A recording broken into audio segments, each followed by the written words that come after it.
Hello, Internet. My name is Eva Brewer, and this is Blackspring Farms. It's a small flower farm outside of Memphis, Tennessee. And I have two kids here, 8 and 12.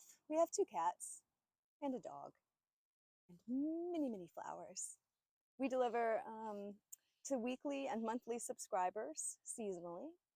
It's the middle of summer right now, so we're high season to deliver flowers.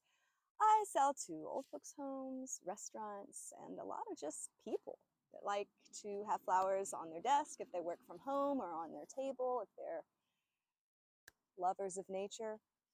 All the same, it's been a rough 2 years. It's been really hard to get going, and flower farming is really popular right now. And I have to say, even though I am a flower farmer,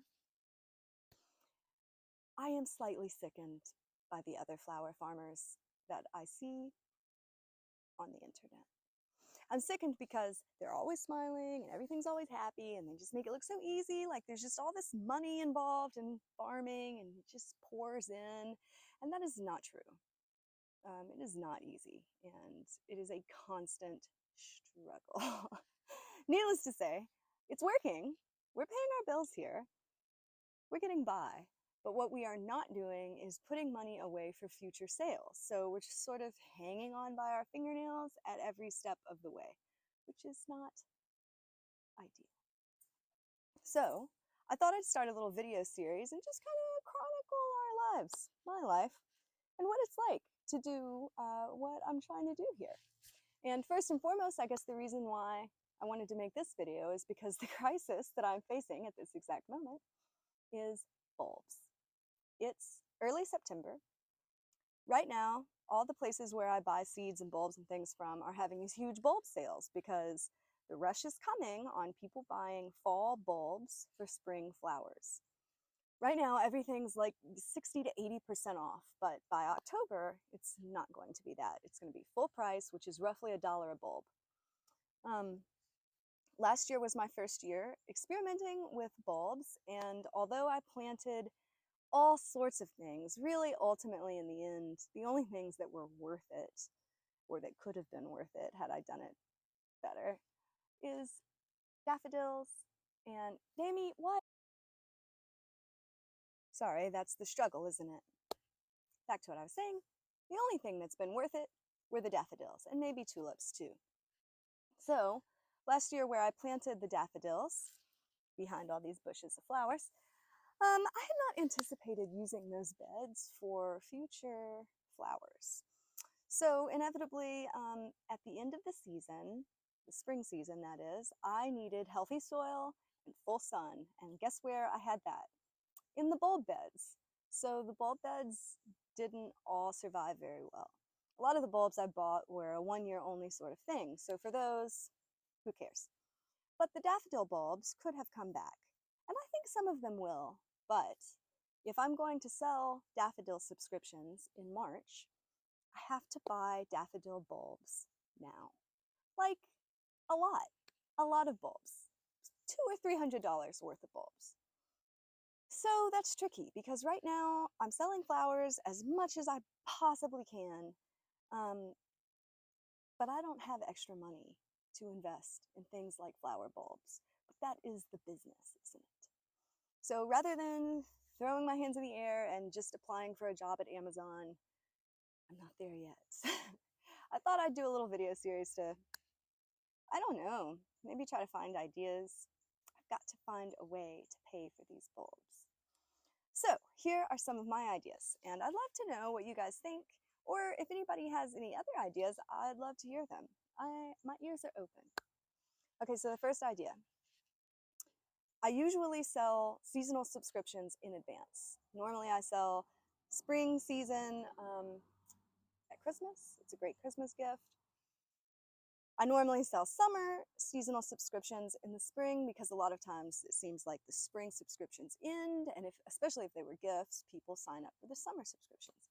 So I could try to sell a special March only subscription for daffodils. The subscription would be $25 a delivery for residential deliveries, I guess. give or take, and it would be for the month of March. So 4 weeks of delivering at $25, that would be $100 per delivery subscription. So if I got a few of those, I could then afford to buy some bulbs. And hopefully, with the bulbs that I buy, I could have enough to not only cover those subscriptions, but future subscriptions that I sell. But in order to do that, I really have to sell some subscriptions now. 3, at least 3. So I'm not really sure how to do that. I think I've probably hit market saturation for my current customers. I don't want to pay Facebook because I can't, or Instagram or whatever.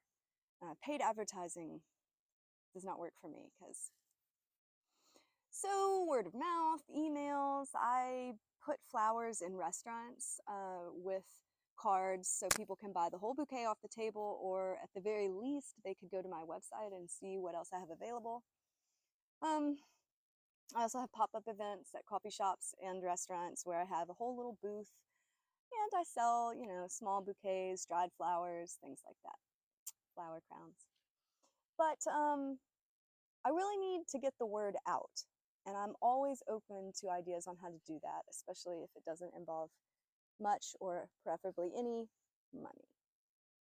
So that's one idea.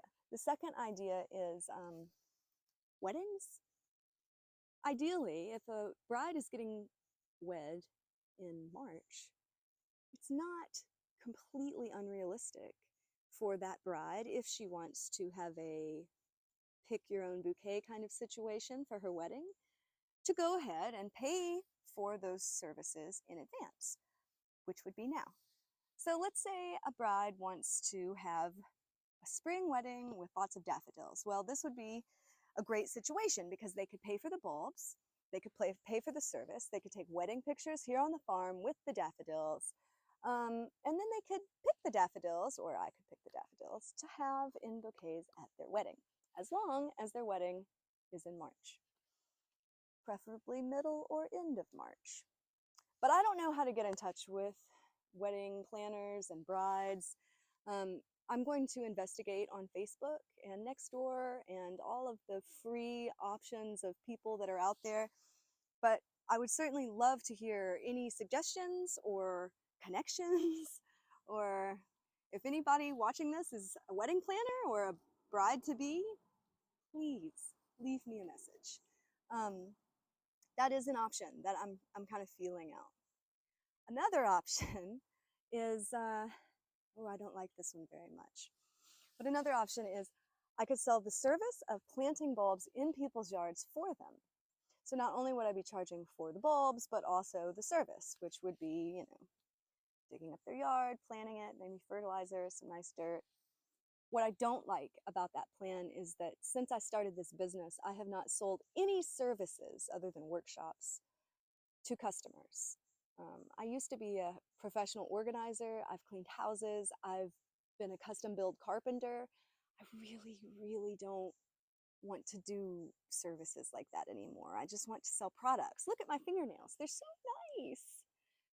If I do things like do other people's flower beds, my clothes stop looking nice, my hands stop looking nice, and I don't look like a businesswoman anymore. I look like a laborer, which, don't get me wrong, I am. But it's better to not look that way if I'm trying to get, you know, professional accounts. Okay, so that is one option. I don't know how much I would charge exactly. I'm open to suggestion. Generally, I would like to charge $1 a bulb if I'm planting them, plus the cost of labor. So 50 bulbs, $100. That's about right. Let me know. Is that too much? Is it not enough? I don't know. Okay, so last but not least, there's always charity.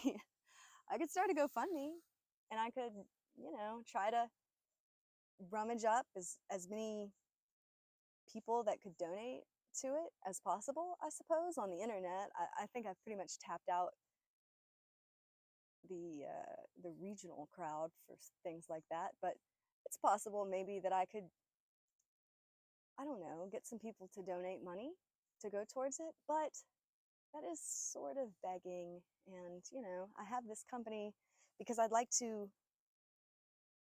I don't know, I'd like to honestly earn a living while being able to raise my 2 kids, and begging for other people's money for no service rendered or product is not ideal. So those are my options. I would love for somebody to just swoop in and, what's the word, invest in my company, a silent partner, a guardian angel, but I don't think that's going to happen. In the meantime, I sort of try to get by, in little steps. This is the most momentum my little company has ever felt. I have the possibility of a brick and mortar location coming up. Christmas is going to be upon us soon. I'll be selling subscriptions. The possibilities are open. But right now is a really, really unfortunate time to not have any capital, and I don't.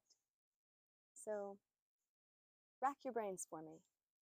Let's put our heads together and figure out how I cannot work for Amazon and continue doing this. I don't know. We'll see.